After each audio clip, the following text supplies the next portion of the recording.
I'm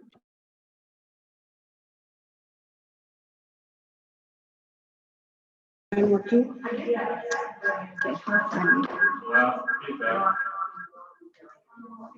Can you hear me? That was the problem last time. Feedback was just not there. And it's still there. Who is it coming from? Is the feedback coming from you?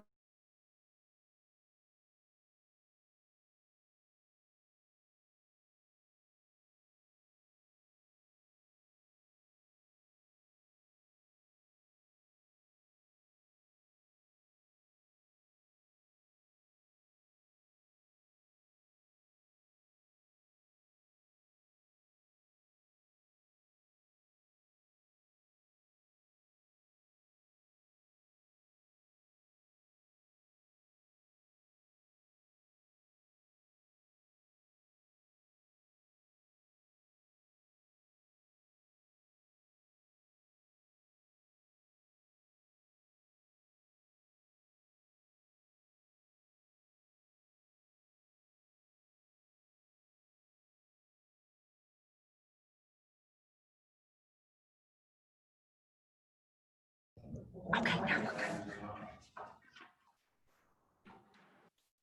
All right, welcome to board meeting for Thursday, June 11th.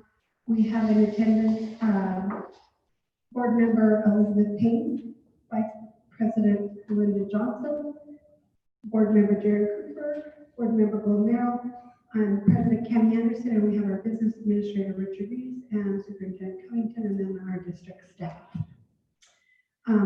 Pursuant to Utah Code 52-4-207 and the state of Utah directive to avoid any social event or gathering of more than 50 people, this meeting of the Board of Education of Murray City School District will be. The public are advised not to attend the meeting in person, but rather are invited to participate via electronic means by viewing the board meetings at, and there is a web address. If you need that web address, please email Murray or info@murrayschools.org, and you can get that email address. Patron comments may be submitted via email to info@murrayschools.org until 5 p.m. on the day of the meeting. Please include your name, address, and phone number along with your comment. Comments will be read during the patron statement portion of the meeting by the Murray City School District Office of Public Communication. All right, so welcome, and for our Pledge of Allegiance, I think we'll ask Mr. Cooper to lead us in our Pledge of Allegiance.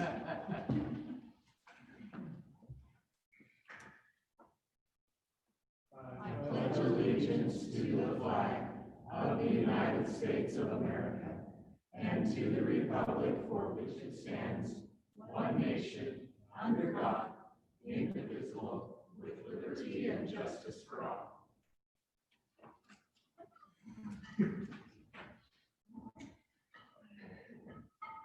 Right, so we're going to move on to approving our consent agenda. So I will take a is it nomination? Motion. I could not think of the right word. Wow, summer break. A motion to approve the consent agenda as in the board.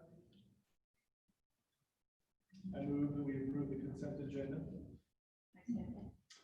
Right, and any discussion? Right, all in favor of approving the consent agenda? Aye. Then we will move on to our delegations, and we have our MEA. Do not see anyone from MEA. So President Anderson, both MEA and MASA have asked to be excused from this meeting, the meeting this evening, so. Great, thank you. And then MESLA? Sure. I'll say something. I'm diligent. I'm interested in what goes on here. As the MESPA, we want to just thank the board and the superintendent and everybody in the district office for all the diligence of hard work through this whole crazy time, and grateful for all that you do, and hope you have an enjoyable summer. Thanks. Thanks, Thane. And then foundation, Jeannie?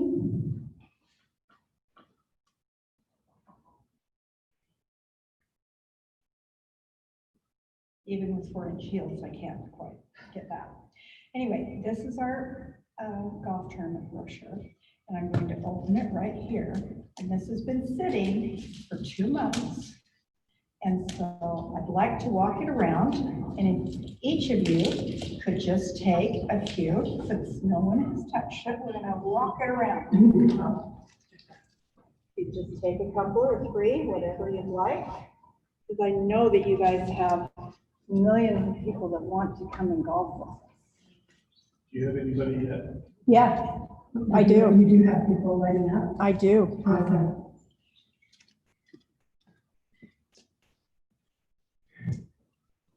And this is the date, I'm assuming, August 28th. I will make sure that is on the calendar. Yes. Absolutely, and just wanted you guys to know that I've actually contacted a lot of people at this point, and I haven't gotten a no back yet. So it's kind of cool that they're planning on doing this. This may not be your normal golf tournament. We may not be able to do a shotgun start. It may have to be tee times. So we're keeping a close eye on that, and we'll send them an email beforehand, so of course everybody will know what's going on. And we may not be able to do a luncheon the way we normally do, because we're pretty packed in there, needless to say. And we may be able to, you know, who knows at this point in time. I don't think anybody does. And so we're kind of keeping that. I haven't contacted anybody for the lunch, but that'll be, you know, a month from now, hopefully we'll have a little better idea. But people are signing up. I think they're excited to come. I mean, they were just like, oh, this is just great. I mean, I think people are aching, you know, to come to this kind of thing. So anyway, and then just for your information, we do have a new Pinnacle date. Don't know if it'll happen, but it's October 29th, Thursday, October 29th. And we hope it will happen. But of course, right now we have no idea. So you would just catch the ones we did do in spring and then have our traditional ones In March. Yes, absolutely. Yeah, I know. Yeah. Do we have a March date yet? We are working on that currently. We're trying to coordinate. We're waiting for the high school to get some of their things organized. Adjusted. Yes, but we will get Okay. it for that. Yeah. So yeah, we'll just do a regular one in March, and hopefully October 29th. You know, maybe different people, maybe, you know, anyway, we're just going to, and just to let you know, you probably already know this, but we took out the baskets to everyone Yeah, I saw that on delivered them along with their checks, of course. I think that's great. That's a good idea. Yeah, well, we just felt like, you know, at least they can be eating out and using those gift certificates, you know, some of the activities. or eating in and using. Okay, whichever. Yes, I think they're enjoying it. exactly, yeah. And who knows whether, I mean, the activities, hopefully they'll be able to use them next year. People will be willing to do that for them. I don't know. But anyway, we held back the statuettes and we held back the video so that they will be surprised when they see what the videos put together, and they'll get their statuette that night, you know, and food and flowers and, you know, everything that we normally do. So anyway, we're kind of excited about it. I mean, it's almost back to a new normal at least, right? So. Don't jinx us. Okay, I won't say anything more. Anyway, so that's kind of where we're at, and thanks for all your help. And go, just so you're aware, we also received the money from the church for the donation. Well, we actually had received that 2 days before all of this fell apart. It was March 12th, and then everything closed. So it's still at the DI that I need to go and pick up, which is not open. And so therefore we'll just get that hopefully for the next school year. Merry Christmas. Exactly. So, It should open now. sorry? You guys open now, so maybe. Oh, is it? I hadn't heard that it was, so maybe I can. I'm just in this week. Oh, good. Okay. Well, we probably won't be using any of this For until, even if you have to make it. yeah, oh, I'm sure. Even if you're driving through this. Have an appointment. Okay, so anyway, we do have that, so that's great. And anyway, we'll continue on. Thank you so much, everyone. Okay. All right, thank you, Jamie. And patron station statements, do we have any?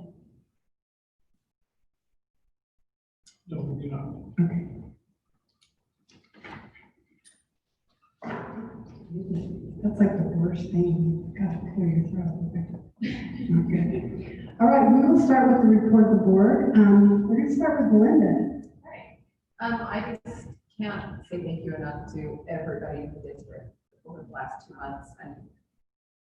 And Missy calls it the heavy lift and heavy and getting heavier. So I appreciate everybody. But I also wanted to mention thanks for inviting us to the administration meeting this morning. I mentioned to Jen just a minute ago, we had really good discussion, but it was also really neat to see all of the administrators interact, watch their personalities, and kind of where they ebb and flow together. And I thought that was great. I know them all, but it was fun to watch them interact with each other and see their styles. Because I kind of know them usually as my kids' administrator, not necessarily in their district capacity. So it was an awesome meeting, so I appreciate the invitation. Thank you, Belinda. Elizabeth. Can you hear me here? Thanks. Awesome. I don't think I have anything to report. I wish I was able to go to the meeting this morning. Childcare is always things to come back on. Sure. So I appreciate all the work and you guys are able to that. Thank you. Darren. I just want to echo those comments. I'm very supportive and grateful for all the hard work that the district has put into the last 2 months with the challenges that they've faced and that we continue to face for the foreseeable future. Look forward to seeing how we move forward with everything through the rest of this challenging time. I just am very grateful for every principal and every person in this district office. And as we were kind of talking this morning, I think the number one thing is safety for every child and every person in this district. And then I thought about the students that have been on Zoom and are they making progress and how are they going to make sure that they are going to have progress. And then the biggest thing is right now, they don't have a friend. That's what I hear in my own neighborhood is I haven't seen my friends for a long time. And so I think it's critical some way that we can, as we open, that they can have a friend, because I think it's important for every child that feels like I have a friend. So that's my 2 cents. Thanks, Flo.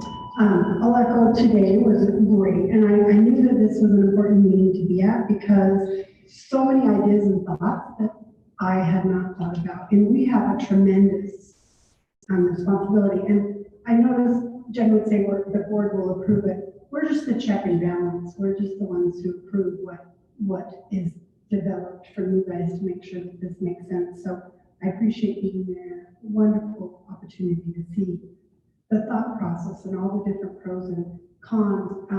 I've actually haven't laid awake much in worrying about this job until right now. So I think this is a critical time to we've got to get our kids back in and keep them safe. And how do you do that? There's no perfect answer. So yeah, it's going to be a hard time. And with that, I think we'll go on to the report of our staff, and we have, for the last time, drum roll please, Mr. Rob Boyer. Short timer.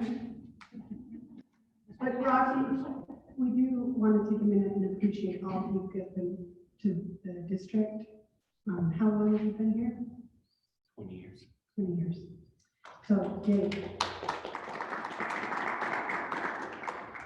So we appreciate all you've done here. Thank you. Hope that you will have a happy retirement. Thank you.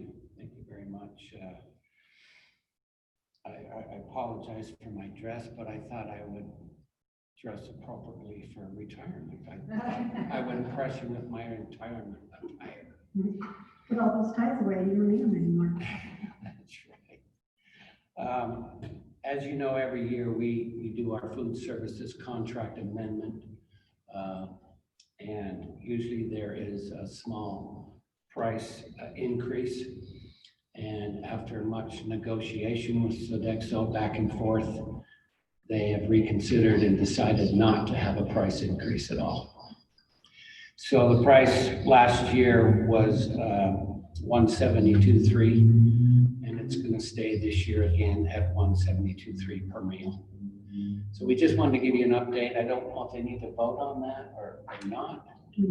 It's not, because it's just an amendment. It's just an amendment to the contract. That's awesome. And so that's it. And I just wanted to give you that update.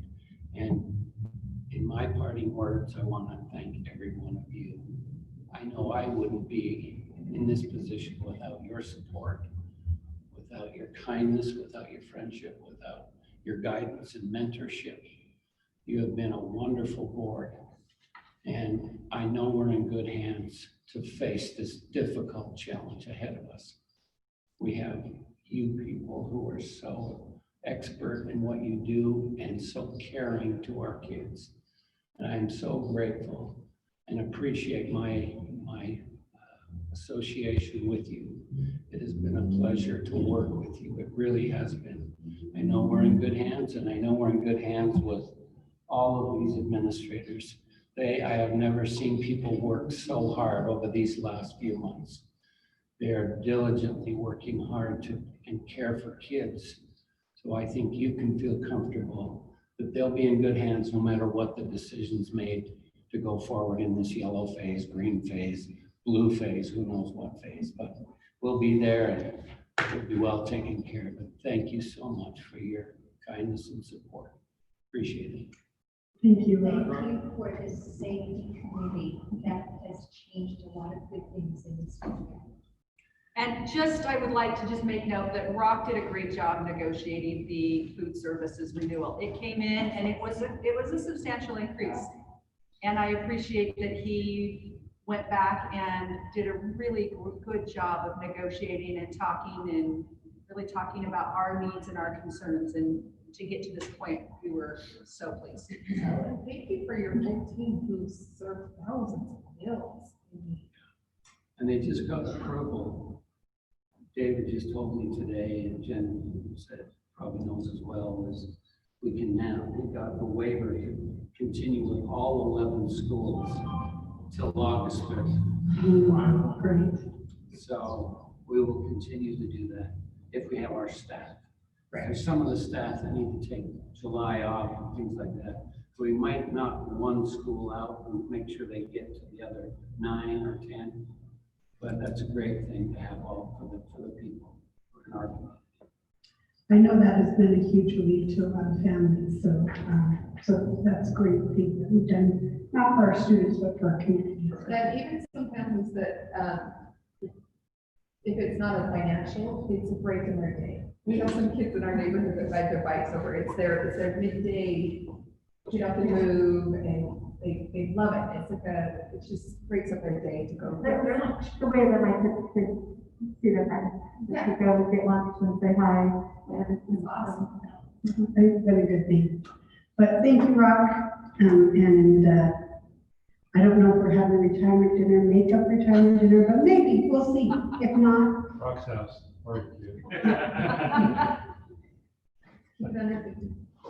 No, it went up today, 3,000.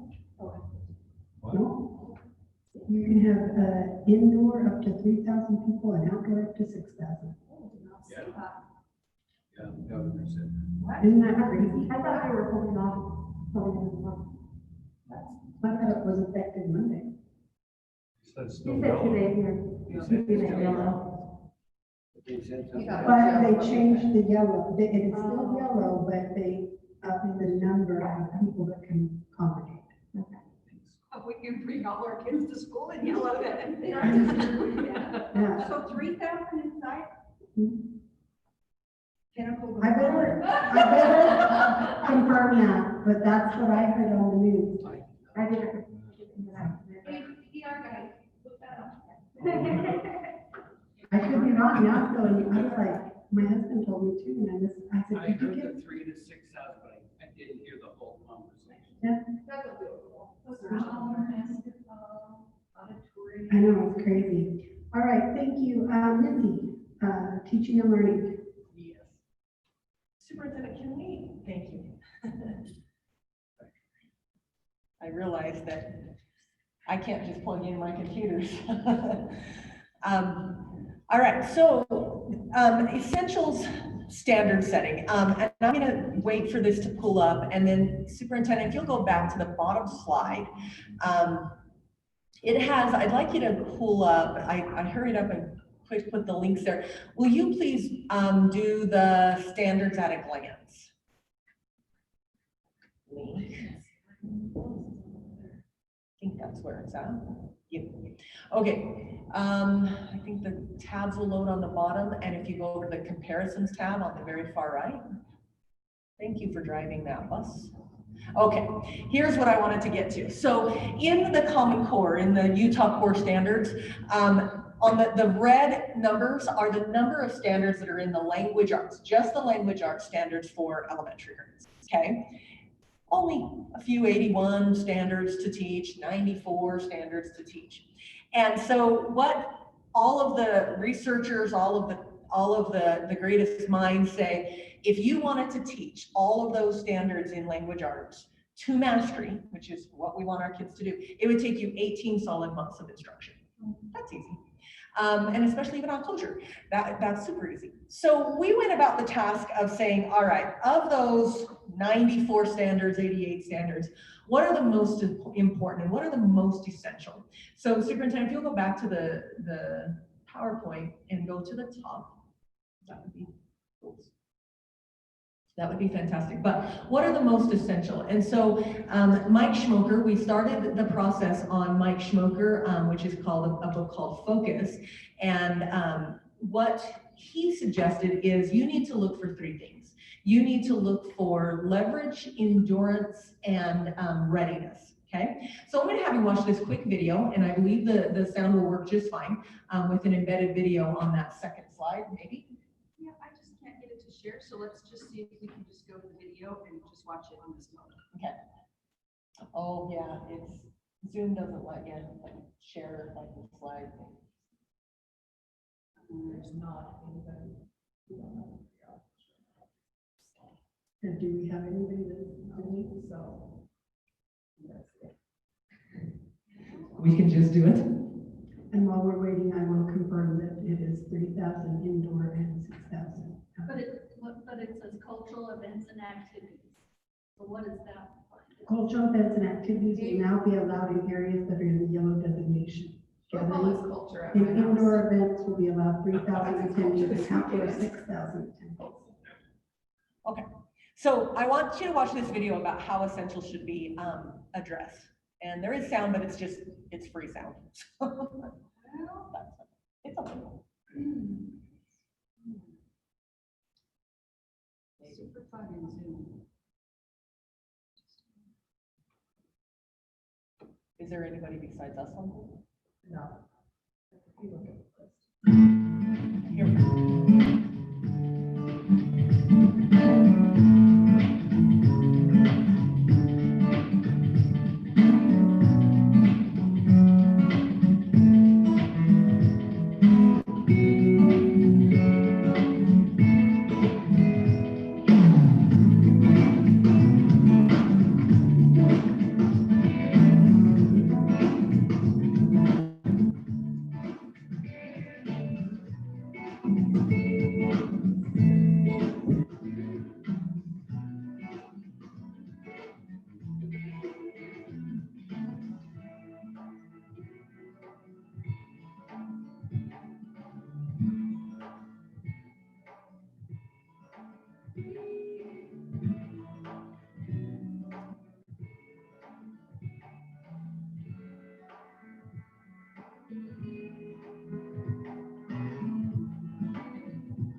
So Ross, if you'll go to slide 5, and what I want to talk to you about is the process, because it was an amazing process, and I can't even, again, these teachers in this district are phenomenal. We identified essentials clear back in 2016-17 before I even had this job, and those same essentials were taken through until this year. And we tried a couple of different things. Like the video said, we said, all right, so those are our essentials. We have some pre-made assessments in Focal Point and Illuminate. Let's just use those and see how it goes. Well, it didn't go.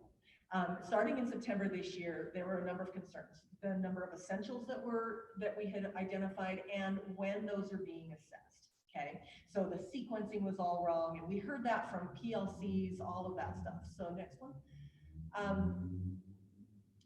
So in November, we took a survey. We gave a survey to all of the teachers in every grade level and said, talk to us about these essentials. What is wrong with them? What's the sequence? What would be the most important and the most critical? By December and January, we were analyzing that survey results, and everybody was on board that said, we don't have the right essentials targeted, right? We weren't seeing an increase in student learning. So that means we haven't quite landed on it. We're not going to be able to teach 94 standards, but we need to figure out which standards to teach that will lead us to mastery with the 94, right? So we had to make sure that we were attaching the right standards. So we said, oh, that's a lot of work. What are we going to do? And principals and coaches, and principals actually said, coaches need to start the work. They need to start the work first and then get feedback from the teachers. So we did that. Next slide. So beginning in January, we talked about this framework from Mike Schmoker. Do the standards have endurance? Do they have knowledge and skills beyond one testing, right? If they don't, they're not essential. If the standard needs beyond one test date, if the standard that we choose is good in multiple disciplines, it's essential. If the standard gets you ready for the next grade level, now there's an argument to be said that all standards get you ready for the next grade level. But what we put it to the test was, are we going to intervene? Are we going to guarantee, and that word is really tricky for teachers, guarantee mastery, the G word. And we said, these are the ones that we are going to guarantee at 80% of our students will get to mastery on these standards. Because if they do, everything else falls in place. All the other 88, 94, 96, because they're gateway standards, okay? So in February, we framed our process around the 6 components of literacy: phonemic awareness, phonics, vocabulary comprehension, and fluency, okay? There's one more, obviously, I'm lost for what it is right now. So we started that work, and we started to say, okay, which of these standards fall in that category, right? So reading foundational skills, which is all the phonics stuff, lands in phonics and phonemic awareness. We started to categorize it. Then March, our world kind of blew up. So we reconvened in April, and we started to analyze the vertical drafts and check the horizontal and alignment and pacing. And I want to show you a couple of documents, but I don't want superintendent to have to go back and forth. The best part about this was, so all of this was happening with coaches. We got a vertical draft together of the standards. We got a horizontal draft together of the essentials, and a vertical draft together of the essentials. And then we said, all right, we need to get this out to teachers. We need to make sure that they know and understand, number one, what are essentials? What does it mean? And 96 standards, really? So I'm going to teach a lot of things really poorly, or I can teach a few things really well. And so we identified the movers and shakers and the teachers that had known their content and their grade level really, really well. One from every grade level at every school. So a first grade teacher from Grand and Liberty, all of those schools, second grade teacher, and they were in our focus groups, okay? And so we went into focus groups, and then they saw those standards that we had identified, and then the coaches analyzed that feedback from that session. And it was a good 2 or 3 hour Zoom sessions, separate Zoom sessions, where they were just diving and tearing apart those standards and figuring out what prerequisite skills come, what do we, how are we going to build this on a vertical so that first grade isn't just its own thing, and then second grade they learn all new things, right? That it's going to be progressive on the vertical level. So they did that. We came up with a decision-making protocol, and then The coaches came back from that feedback and checked for cohesion. And then we went back to, that's supposed to be May, not March. That focus group did what we call a bounce and vote. So they bounced ideas back and forth, but at the end of the day, those teachers that we identified voted, thumbs up, thumbs down. These are the standards, this works. Then we got a final draft to the entire grade level. And they were meeting every single week on Zoom and collaborating together. So we got the entire grade level to look at that draft. And then they got to give feedback for a week. That was open. They got to look at it and give feedback. And then we came back to the drawing board and did another bounce and vote and said, okay, here's the feedback from the field. How does that look on our vertical? How does that look on our horizontal? Does that, what changes do we need to make?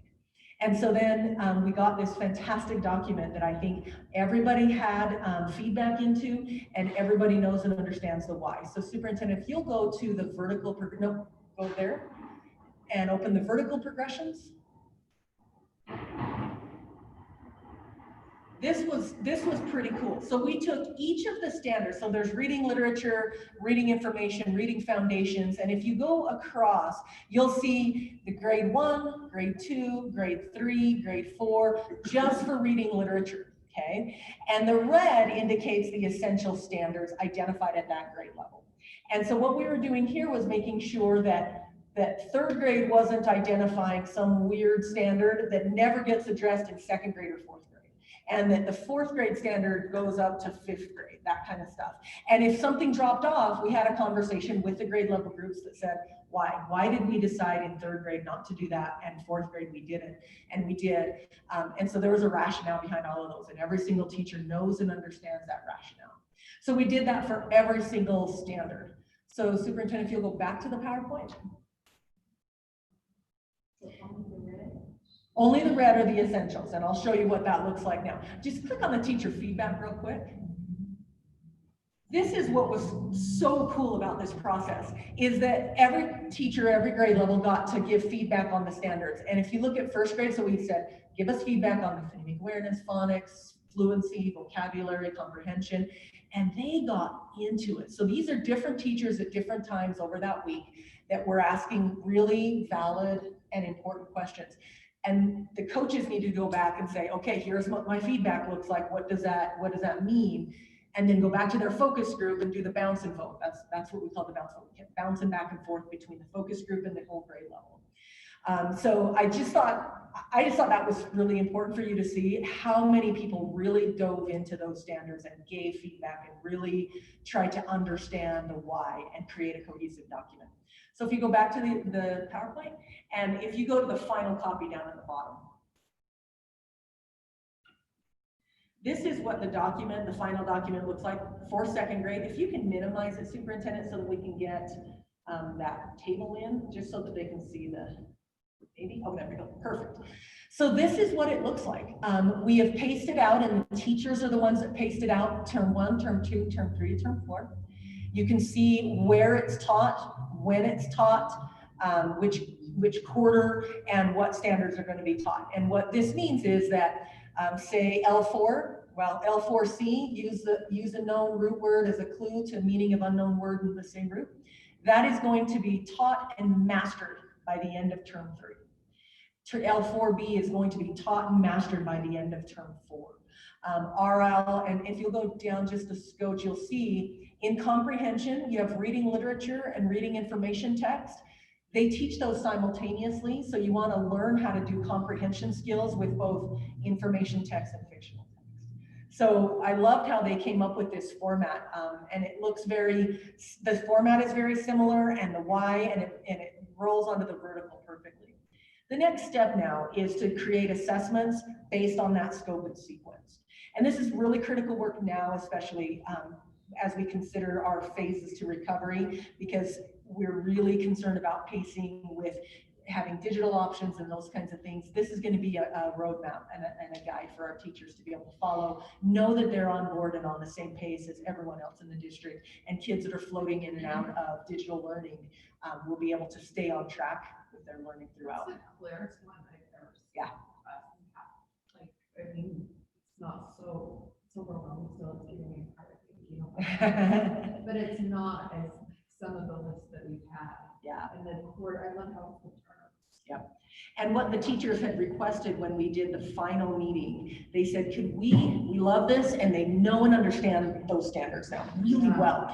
What they wanted was on this same document, links to resources. So this is what I need to teach. Where can I go to get that list of stuff? So that's our next project is we'll take that box and hyperlink it and say, okay, you want this, click on that, and it'll take you to, here's some The resources. other thing I think a parent can look at this. Yeah. Say, okay, by the end of the third term, they should be Yeah. looking at this. Yep. The purple writing, just for you and for them, is, so in second grade, that is the new stuff compared to the first grade standard. So the first grade standard in RF3A is, well, that's a bad example. RL1, down below, it says ask and answer such questions. So in the first grade, it would say, because this is a second grade document, it would say ask and answer questions and the key details of a text. In second grade now, it's ask and answer such questions as who, what, where, when, why, and how. In third grade, RL1 is ask and answer questions and refer to cite evidence in the text of, you know what I mean? So the purple is the new layer that second grade is now adding to that standard. So anyway, I just wanted to, I felt like that was a really important process for you to know and understand that the teachers went through. The very last slide, and I'm sure superintendent can share this with you, the very last slide has links to the actual process and the timeline. So if you go to steps of process, just so that you can see it, we documented, we documented all of that, September, October, November. So it was a year-long process, and it was long and arduous and messy, but it was awesome because, like I said, the teachers walked away from there really knowing. Is this something we need to do in math too, or are they not as broad? No, we did it in math already. So if you go to our teaching and learning website, but we did a different process. There was a smaller group, and we also had an adoption, so it's a little bit tricky. But that one you're good. Yeah, This one yeah. we don't need to do this again without that one's moving forward. No, and language arts has always been our huge sticking point. It just hasn't gone well, so. I think the consistency, because in the past, every teacher, I want to. Yeah. And now, as the students move, even though they have different teachers and different children in their class, it's still all the same, and that consistency, that is amazing. Yeah, thank you. Again, my teachers, our elementary teachers are just phenomenal humans, and the lift that they've done is just great. And this was in the middle of all of this, like they were doing this on Zoom and stuff. So again, So shout out. science next, or what? Science would be next, absolutely, yeah, because we do have the seed standards that we need to identify. And would you do that some process too? Yeah, now that we have the outline and the skeleton of how that feedback and that ownership comes, absolutely. Yeah. Thank you for your time. Thank you, Missy. All right, Mr. Dean. You're up.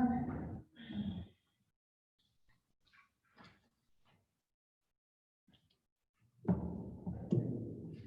right, I won't task you with anything too difficult, just a policy housekeeping item. When we did our new hire for the Director of Support Services after Mr. Boyer announced his retirement, we just had a couple of things we wanted to add into the job description. They're in red there, and as it is a board policy, we just wanted to formalize what we actually put out in our posting as a requirement. So you can see that there's just those small parts in red. Can we roll I can't switch from my Zoom to my board book. Right. So, can you? No. I was like, I didn't know how to do that. Does any of this change under your department, Rich? So that stays. So it's just those. It's just those first, it's the A and B procurement. We added procurement, and then we just wanted the responsible for the RFPs as part of that. So Yeah, just, driver's ed, are you over driver's ed? Well, it's just the vehicle part of it, so I don't know if you want to leave that like that or not. Supervised district driver's education. But the vehicles, you are supervised. Yeah, he buys the vehicles. I buy vehicles, Who's been to supplies. Robin has been working with our drivers that, as far as curriculum, and then Rock is supervisor over purchasing of vehicles. So if you'd like, we could put in there, if the board would like, supervisor, district driver education program, procurement or vehicle purchase. Is that That just something? falls under a, Yeah. you can just probably scratch. So you can strike it Because, if that's what the board would like. We can strike that. Not a big deal, but it just. Yeah. I would like to still say district transportation or. it is in C. C says supervise the district transportation program. So that's C. That's every vehicle. It just looks like F, you could just probably just get this. We can strike that on when it's in, for our meeting in 2 weeks, when we do the budget hearing, and we can approve this on the consent agenda. So with your permission, we can fix that and put that in. Okay. I guess it's not a big deal, it's just. Okay, that's all I That have. it, Darren? All right, that's it for now. None of us are here and you're like, what are you thinking? Are they in charge of the? Reading it, are they thinking in charge of the entire? It's that.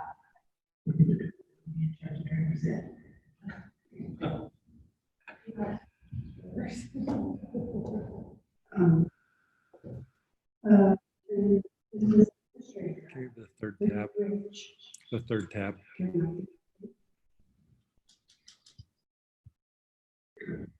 Thank you. Got an echo going on. Conference, I was listening to as well, and said that they will be convening a special session to discuss, the current at state level and the ongoing budget. And the word that stood out to me is, our goal is to hold education harmless. So Whether you believe that, we'll see. we shall see. Now we've had all the exciting presentations from Misty and Darren. So now we get to talk about fun stuff.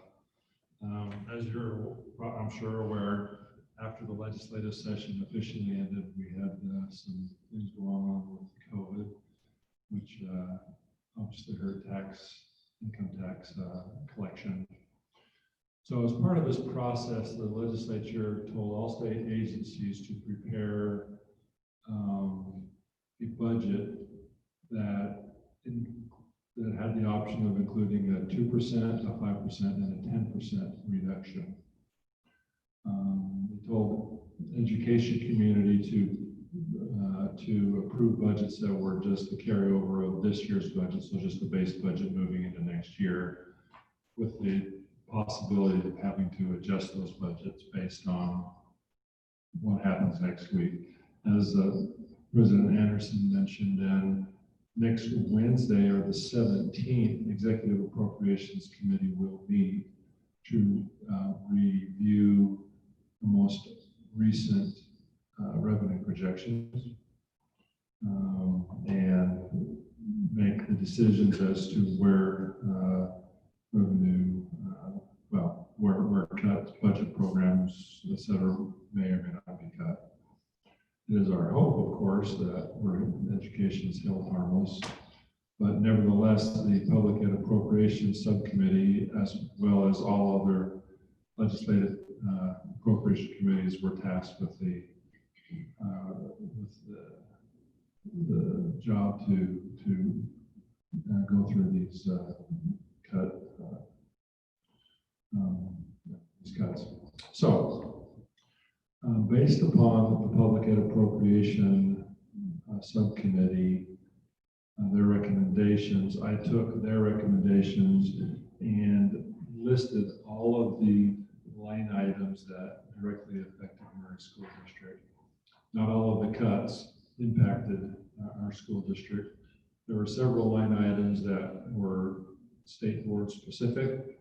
There were several line items that address programs or guarantee programs, for example, that do not impact us. So I left all those out that did not directly impact Murray. So you can see, we'll scoot up just a little bit so we see totals down at the bottom. Maybe not quite down just a little bit more. We got a bunch of headers and stuff. There we go. That's as good as the Okay. scrolling's gonna let you go. All right, You fair got enough. one or the other. With that in mind, I just wanted to review what we're looking at potentially in Murray. Under the 2% cut scenario, well, before we start, all of the items listed are shown in yellow, orange, whatever the number is, or color is, excuse me, are impacts to our unrestricted revenue, meaning we don't have to spend it in a specific place, but we can spend it in any program or however we wish. All of the others that aren't highlighted are those that have specific impacts on specific programs. So as you can see, the 2% and the 5% scenarios have the same line items, with the exception of class size reduction. With the class size reduction, under the 2% scenario, there's $170, almost $5,000 reduction overall, which is maybe 15% reduction of our current funding. When we get to the 5% level, however, that is eliminated entirely. So put that in perspective, that's depending on the teacher, somewhere between 14 and 18 teachers that we would lose. Or another way to look at it, it would be if all employees shared in that cost reduction, it would be about a 4% decrease in salaries. So the number, like on the class size reduction, 174,000. Right. That's what we need to reduce, right? Right. That's our portion. We need to cut our budget by 174,000. Right. If you go at the 5%, we have to reduce it. Why such a big jump? Because they're going from about a 15% reduction to a complete elimination of the program or of the line item. So in the 2%, they're just gonna reduce it by 15% the total budget. But if they have to do a 5% cut, they will eliminate the program. Right. So there are two columns in each section. One is the 2% of the state funding that would be cut, and then the corresponding funding reduction in Murray School District. So you see under the 5%, that's almost $50 million versus just over 19 million statewide on that line item.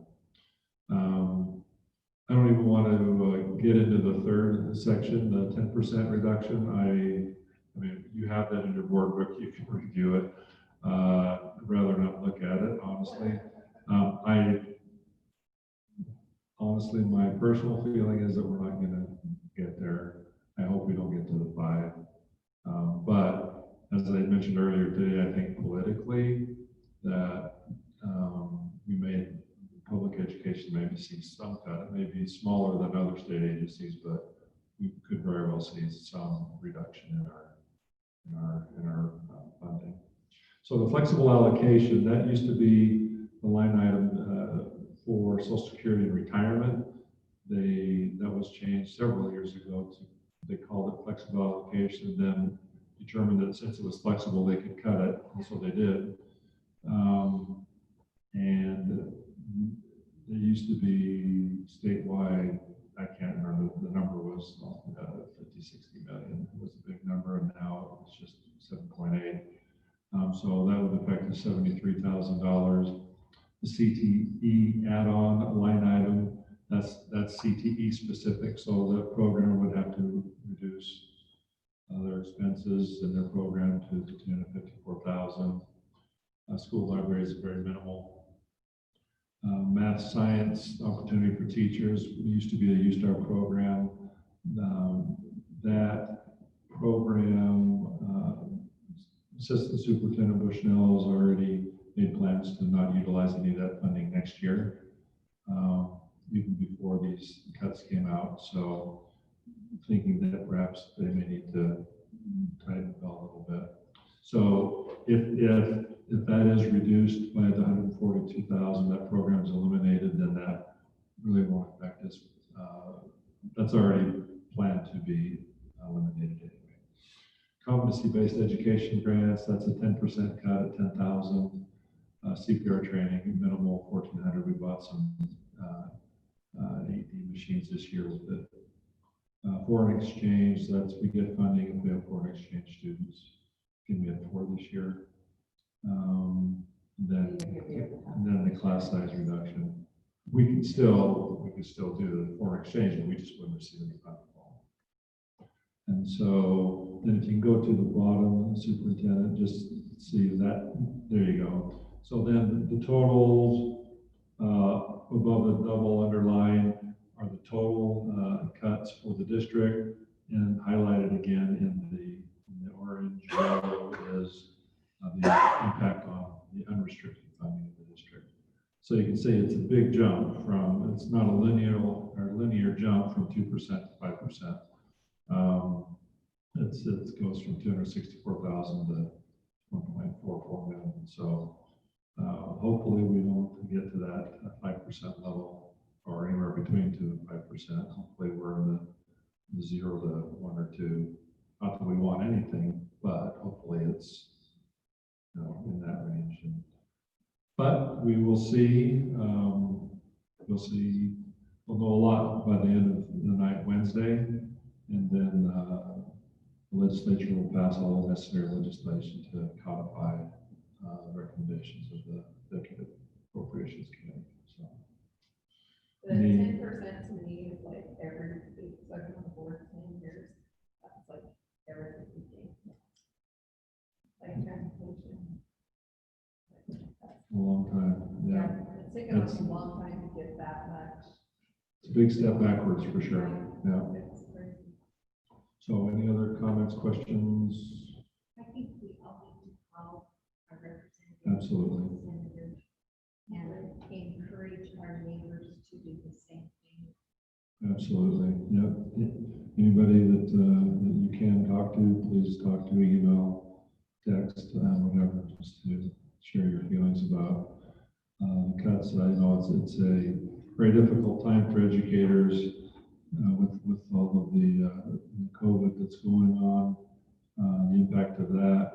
So they're asked to do more, and we need more funding to address all the additional costs of dealing with this. And now we're having to deal with the potential of reduced funding. So it's a very difficult challenge. Is there a way we can encourage our teachers to be making those same emails and stuff, kind of painting a picture of what it means to them? We talked with our administrators today and asked them to encourage them. I'll reach out through MEA. That would be the best way to do that. So I can reach out to Mark tomorrow. Sometimes we get a little bit of a deaf ear on the school board members, but maybe the teachers are saying, hey, this is what it looks like to me, in my classroom, how many kids I have, Based on the legislators that I talk with, they tend to listen to individuals versus those that represent organizations. So individual teachers will have different. Yep, and parents, absolutely. Parents have votes. I put it on Facebook and I have quite a few people share it, but I don't know that they actually call, because I suggest to please call. I share all the everybody, they can all just text one word. Yeah, you know, they'll take the share, but then do they actually call? I don't know, but there's a try. So Rich, 2%, not too difficult, but 5% pretty. 5%, it hurts, yeah. Well, and Well, 2% hurts, but. who knows what the future brings, but this is just round one. Right. I mean, our revenues are going to be decreased this year, going into next year. Just round one. And Yeah, but we've got so many factors going into this budget number, but next year we could be at the same point with the legislature they're going, they can't make that money if their revenues aren't there. Government makes money, so what happens? The other issue is a lot of people ask, well, why don't they access the rainy day funds? There's enough uncertainty with regards to what's going to happen that I think they're very unlikely to tap into that. Right now. Right Yeah, now. I agree. So they'll manage what they can, and if they have to at a later date, but I just don't think that they're going to be comfortable enough to access it right now. So, just my opinion. Well, and our other revenue stream won't take a hit in the short term. Our property taxes probably won't take a hit right now. So that could be coming too. Right, well, those are, yeah. They're calculated. Yeah, those are calculated, what it affects is the collection rate. Right. Right, Yeah, I mean, but new growth, not giving Right. any. but that will impact us possibly next year if new building is curtailed because of this, yeah. Okay, all right, thank you. Thank you, Rich. I think the microphone.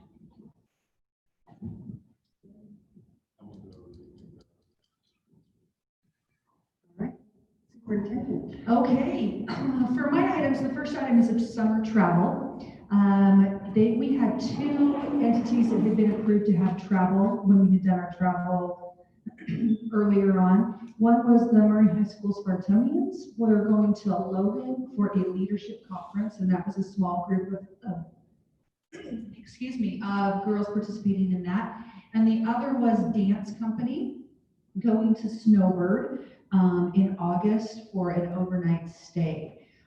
In talking with Principal Mohangi and in talking with other superintendents in the Salt Lake County area, we all felt like travel right now was something that was probably not in the best interest of our students. We want them to be participating in things, but we looked at asking them to reimagine traditions that they had always done to look at something different.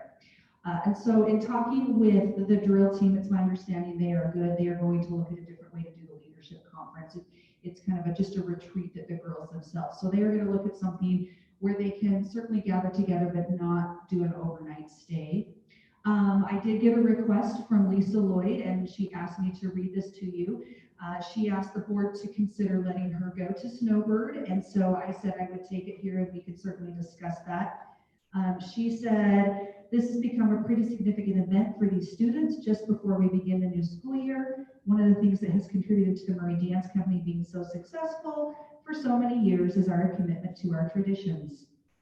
It keeps us strong and united, and generations of dancers have come through. Going to Snowbird has always been something Murray Dance Company has done, even before I came to Murray High in 1986. So this has gone on a long time. The purpose is to get to know each other before our school year begins. I can honestly say after 2 days, the new girls already feel comfortable and a part of our group. This has always been an optional activity and is done before the school year begins. Most of the time, all girls attend. And so I said I would bring it to you for consideration and get your thoughts if you feel like at this time we want to say yes, or if we want to say we'll consider it as the date gets closer. I did have a few concerns of sending girls to stay in rooms overnight. And again, I know as we talk to superintendents, they're having them do day activities. They don't have any problem with that, but we are leery about having overnight activities. I did contact our contact at the Salt Lake County Health Department, and he said he would be very leery in this climate right now to be sending students to be spending the night in places. And so he was not a fan of it at all. I think it might be a good break the tradition, the SBOs go to, I don't know if they went this year, but they go to Miss Garrett's parents' house in Holiday for an evening. So why could they have 2-3 nights at Snowbird versus, like, they can get it done somewhere else. They could even have 2 days of a retreat where they go home at night. And if the Spartanians are staying home, I don't really feel good about having the days to go used to what they do with you. And that would be very easy to be on track, go up for the day. This is just their retreat amongst themselves, so they can do it. It's not a monster. Is it really only two that we have some kind of summer travel? Yes, because football right now is not considering doing their camp, and if they do, we've talked, and what we think we might do is send them up and back and up and back. So we take them up and not spend the night. That's also what our neighboring school districts are doing as well. So that was all we had prior to the start of school. We have a lot of things coming up, but we were just looking between now and August at those events. Do you guys agree with that? If the other groups are looking at, like, they're looking at doing it a different way to make it work.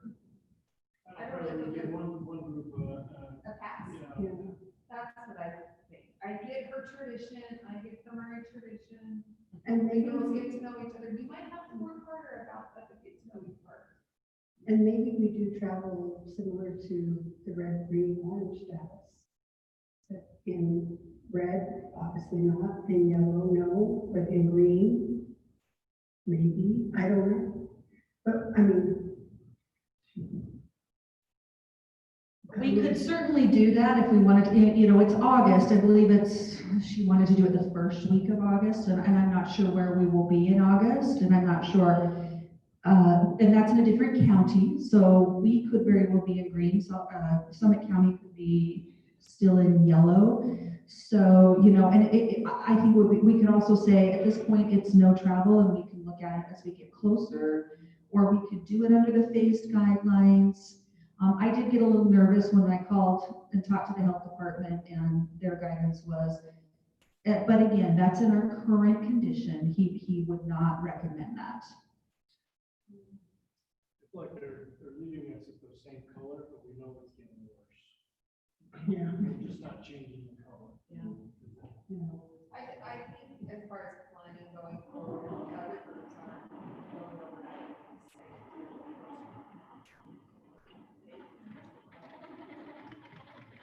Are we good to say no travel till the beginning of the school year, we reassess in August, where we're at? Okay, and maybe if you would be okay, we'd say we'll reassess starting August 17th. And I think that's very fair, so I will have that conversation. So no overnight travel. No overnight travel, They're correct. welcome to go day Travel, correct. Right, but then they can go home and space things out and do some of those things. So, okay, I will let Ms. Lloyd know that. The second item I'd like to bring for consideration, and this will need to be a vote of the board because it deals with a calendar item. So previously we had scheduled to have our kindergartners start on the 17th in a phased kind of way like we do. We have some testing beforehand. As we have been thoughtfully considering all of the needs that we have, we would like to ask for consideration of the board to move our kindergarten start date to September 8th, which is the day after Labor Day. And currently on our calendar, it does say to be determined. So it hasn't been published publicly what that is. It does say to be determined. The rationale for doing that is no matter what phase we are in, we have some high concerns about our younger students, especially those first graders who were kindergartners this year. Kindergartners, it takes half a year for them even to start to understand procedures and things like that. And then they've now been back home with their parents for quite a bit of time. We see a very heavy lift in trying to support those young students to get them back into those school routines, full day school routines. Plus, there are going to need to be some major assessments or diagnostics done so that we can see where we need to begin that learning. And so as we talked as a district team, we felt that we could take those kindergarten teachers and have them support the first grade teachers. So essentially we'd be doubling up to strengthen our little ones, and maybe even, and Missy, you can chime in, maybe even having them help with some of our second grade. We know the younger students, we feel like they are going to need some additional support as we jump into that. And so giving that 3 weeks where we could have those kindergarten teachers help with that, so there would be a really concerted effort on our youngest learners and getting them back into the phase of things, we felt like that would be something that we could see as beneficial. Kindergarten is not required, and so therefore it would not go against the 990, 180, nor would it require any sort of a variance. So I'd like to ask for consideration of the board to change the kindergarten start date for the 2020-21 school year to September 8th, which is the day after Labor Day. It's not a policy, so it doesn't need to have a first and second reading. Correct, Richard, can you make sure, is that correct? It's not a policy, it's a calendar item. Does it need a first and second? We could suspend. We can suspend, maybe to be safe, we would suspend the rules. That we suspend the rules to vote on kindergarten start date. All right, and second? And all in favor of suspending the rules? Okay, then I'll take a motion to approve the kindergarten start date change. I'll second. Okay, and discussion. I'm fine with it as long as we make sure we're using those resources. It's not just, and I know you will, but it makes sense. But let's make sure those first graders are going to need that extra leg up. So Or the second original grade. intent would be, or the intent would be that for the first, those 2 weeks that we have, August, whenever the start date is, that's 2 solid weeks of kindergarten teachers helping those first grade and helping those students, just giving them kind of like mama dump, giving them that off. The third week, the week right before Labor Day, we would reserve that to give the keep testing.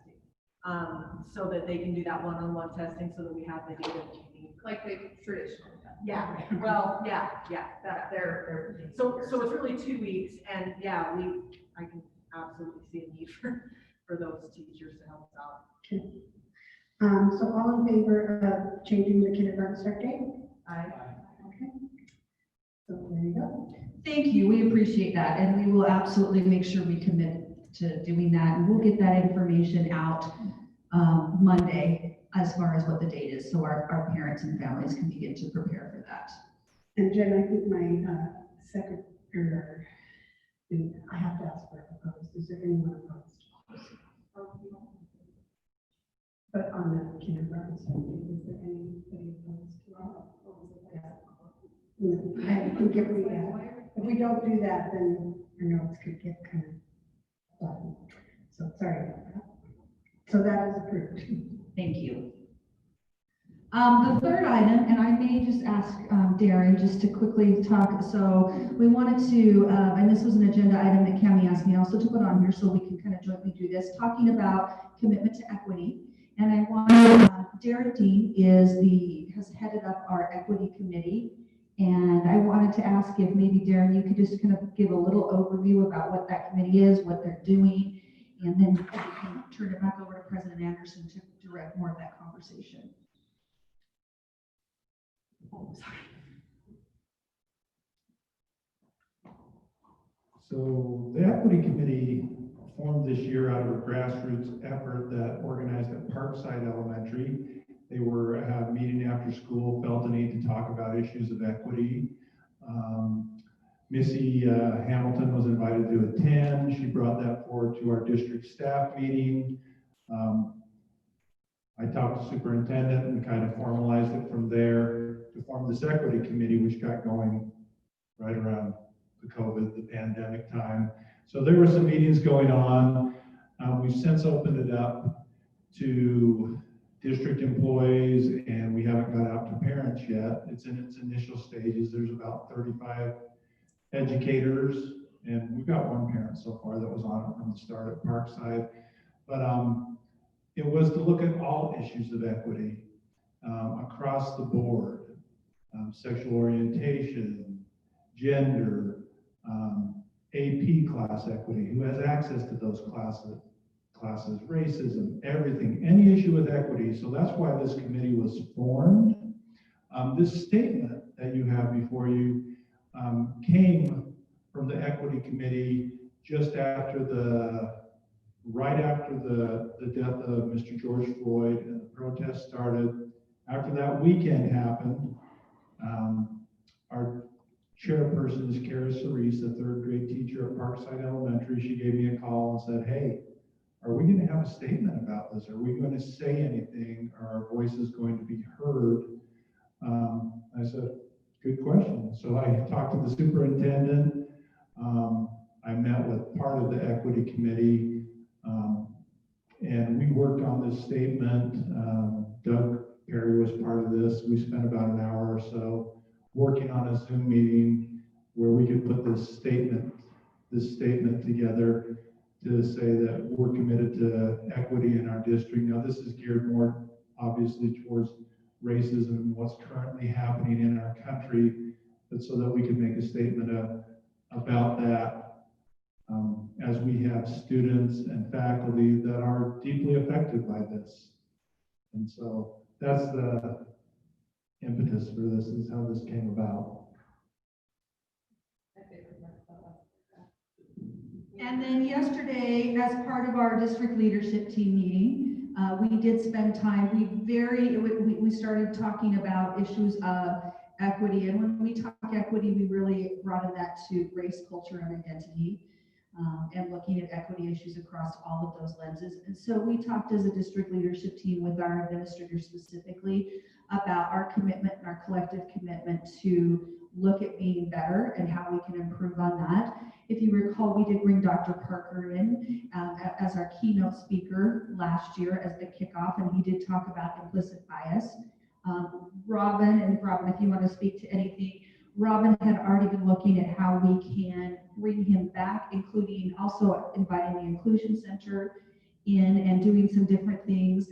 We're not going to be able to have our big kickoff, but looking at how we can do that in smaller, more focused groups at our schools to start that. We know it's an uncomfortable conversation for some because oftentimes we don't know what to say or how to react, but that can't stop us from really starting to address these issues. So I felt like it was a good conversation with our administrators yesterday, looking at how we can be better at what we do. And Robin, did you want to add anything? Last year in working with the high school, our focus with that event, our focus with that actually had centered on wanting to bring Dr. Parker back because there were some issues that came forward with teachers that were really pretty hard. We did, in addition to the keynote, we had breakout sessions that were just over 2 hours in length. And I had a couple of teachers that chose, they were only supposed to go to one session and they ended up staying for 2 or 3 sessions because they felt like there were some real issues to be worked through. As we have talked through equity issues related to grading towards, towards like our school system and the way that kids experience that, it was identified last year by Principal Wahangi that he wanted to bring back not only Dr. Parker, but also the Inclusion Center to talk about white privilege and also to talk about what we call the intersectionality, which is that people have different identities, whether we're talking about teachers or students, that frame the experience that people are having, whether that is as a teacher or whether that is as a student, and really taking a hard look at maybe some of the things that are deeply rooted that we're not realizing are racism or are decisions that may not be as overt as like KKK and being a skinhead, but more subtle in the ways that we are interfacing with our families and interfacing with our students. So the big problem we have right now is just that loss of time, the loss of the last few months, and then how are we starting our school year and not knowing if that's going to be in person or on Zoom or how we might be having that. So we recommitted into having the conversations of saying there might be a point in time where we're looking at having groups of teachers that are getting together to follow up on these objectives.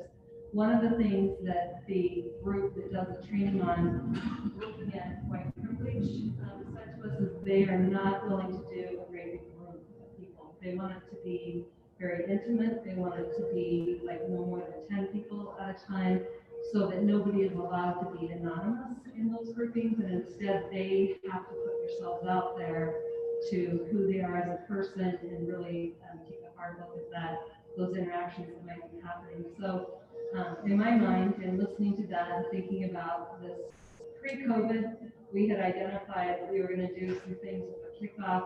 We're now scratching at the idea of, the possibility of having maybe subs so that we can have days if they do that, because we feel like waiting until October 23rd is too late, and it's, too important to wait on that. So we really are at a planning stage right now, I'm still discussing that and trying to figure out, the Inclusion Center actually is pretty responsive to us as far as a short window of time. Dr. Parker is not. He's hard to book, he has other commitments, and so it's in a design phase, to be really frank with you. So hopefully that gives you a little bit of perspective on kind of what we're doing. Can I have a question? Yeah. I like what we're trying to proactively create an action plan of how to make a difference. But how are we going to define that difference? How are we going to measure that as we move forward? I think we're doing a lot of things, but are those things really actually helping? And in what way are they helping? So if I'm being really just simplistic in a box and concrete, our data is compelling us to say right now, when we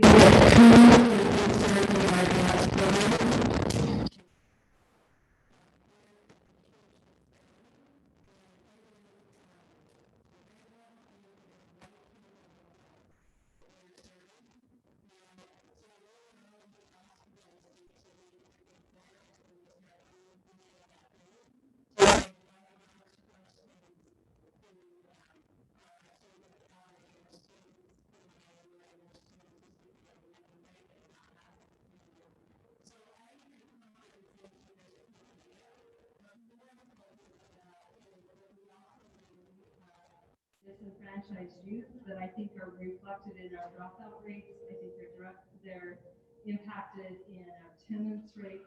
I think that they are very much, we can look at that through our behavior interactions and some of those things that are happening too.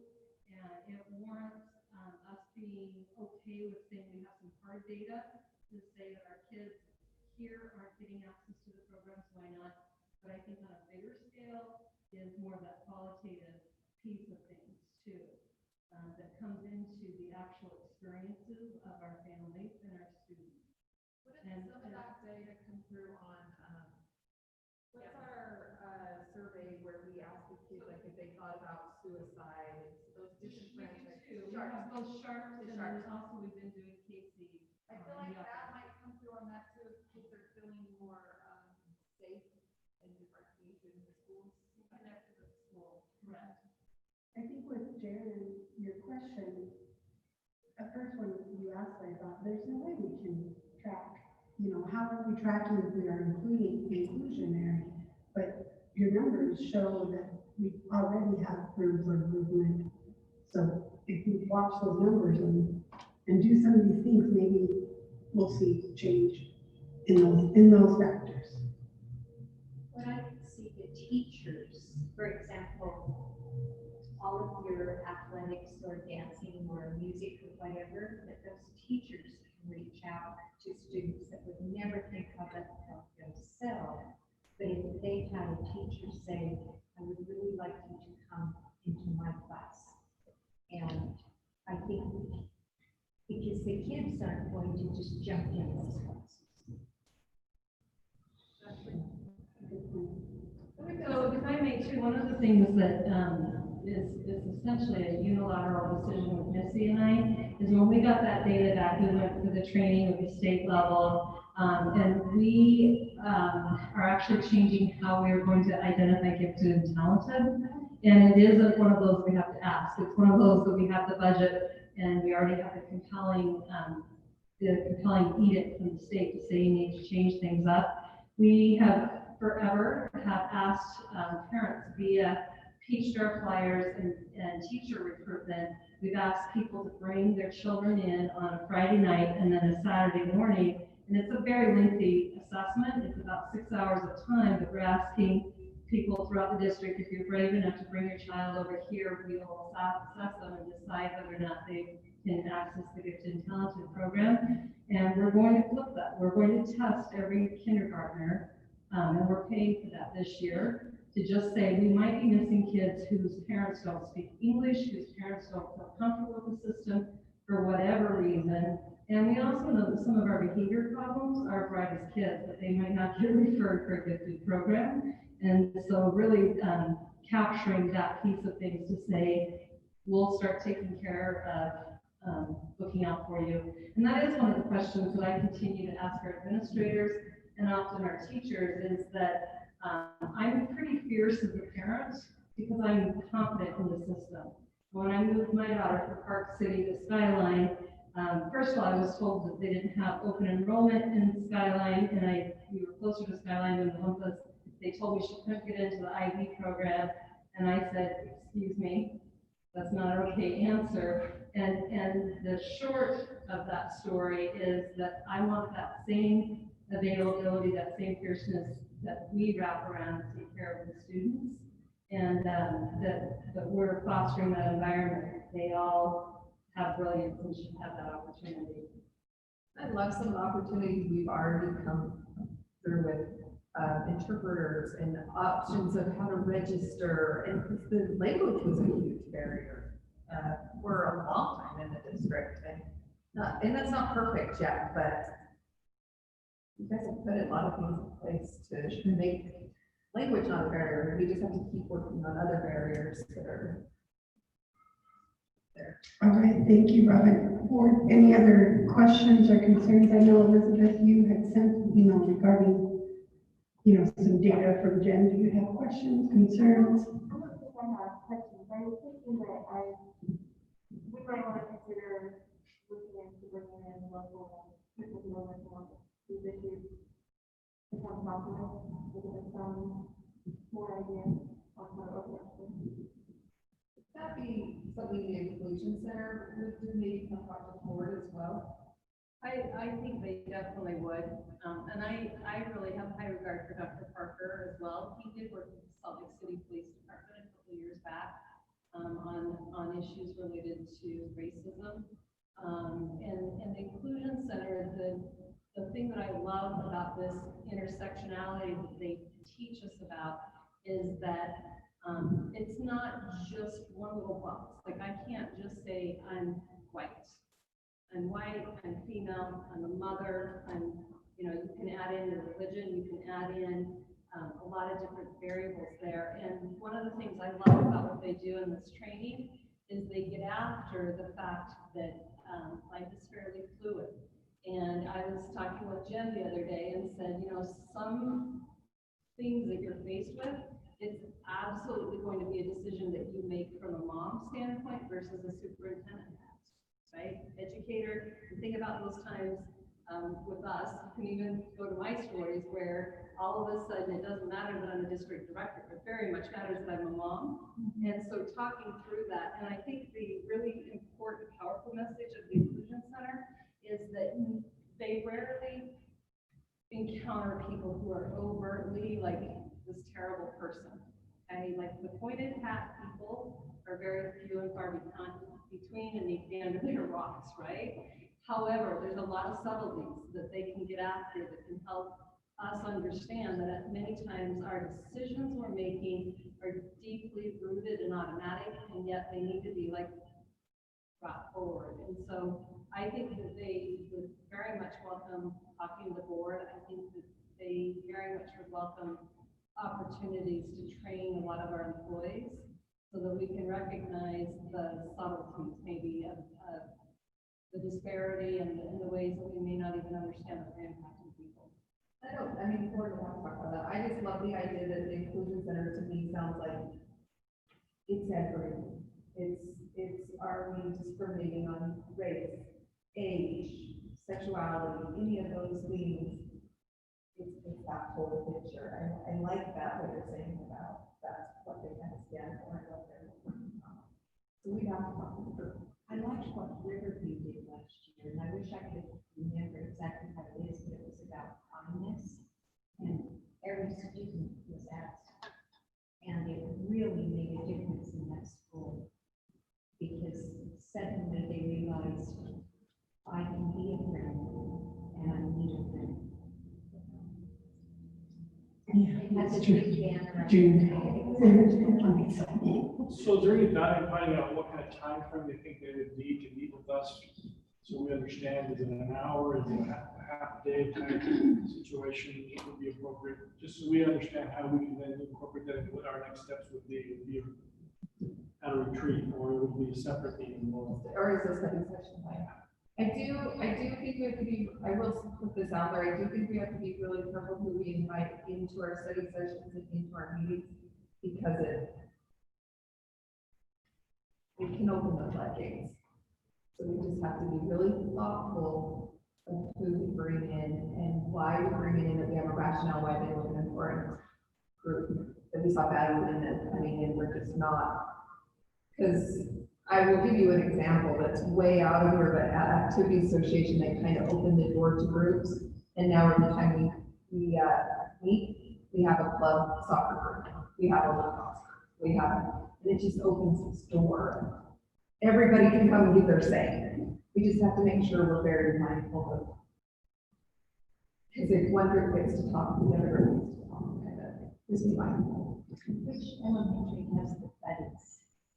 I think a couple of them have that, the buddy bench, a couple of them have it, don't they? As a board, if you would like us to look into the inclusion center, and with Robin's permission, we can work together and kind of see what that time frame is and how that would look, and then certainly talk about that. Yeah. I think from my very uneducated mind, but it sounds like what's most important is just having the conversations and learning about it. And if we can start having the conversations here and passing it down to our schools, mostly all of this needs to be taught in home. But it's maybe not being, so maybe in our schools is our next best thing. How do we include everybody? How do we get rid of some of those biases? Anything else? All right, thank you, Superintendent. Do you have anything else? So I would like to request that the board go into closed session to discuss personnel. I will hold the board, Chair. Yes. Yes, Linda? Yeah. Okay, and thank you all, and we will go into closed session after a 5-minute break. Thank you, and district directors, and thank you. Thank you to all of you. You were free, Richard and I will take care of it. That fixed for the next time.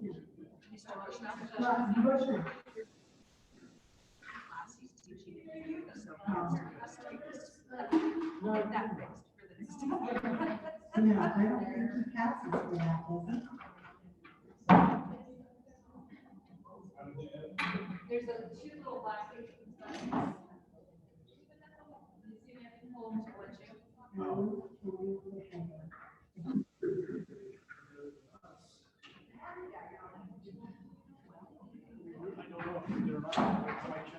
Didn't have anybody on there.